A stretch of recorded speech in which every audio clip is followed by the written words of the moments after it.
Nakakagulat ngayon ang pagbabagong anyo ng mga ex-PBB teen housemates. Nag-post si Kim Chiu para sa isang men's magazine at sexy image naman si Nina Jose sa kanyang pagbabalik eksena. Nagpapatrol, Marie Lozano.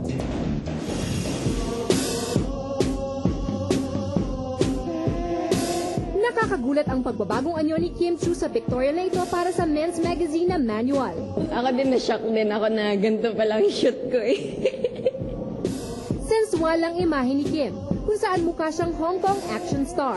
Sa kabila ng high fashion na pictorial, kung saan tila professional model ang teen star, lumutang pa rin ang nakatutuwang ugali ni Kim.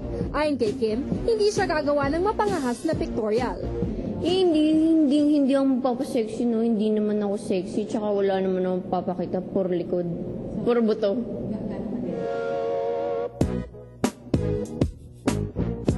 Samantala, sexy image naman ang PBB teen star na si Nina Jose sa kanyang pagbabalik sa limelight. Matapos pumayat, mas malakas ang loob ngayon ni Nina na sumabak sa pagpapasexy. Ipinagmamalaki niyang hindi siya nagparetoke. 100% natural, walang rinatoke sa akin.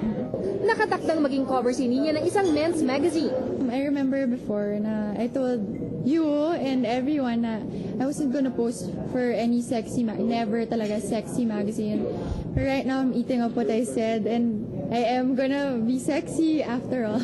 And I didn't have the guts yet and I didn't have the body. Aminado si Nina na stepping stone lamang niya ang pagpapasexy. Pero pangarap din niyang maging dramatic actress at maging beauty queen. Kaya may limitasyon daw ang kanyang pagpapasexy. Marie Lozano, Patrol ng Pilipino. At susunod,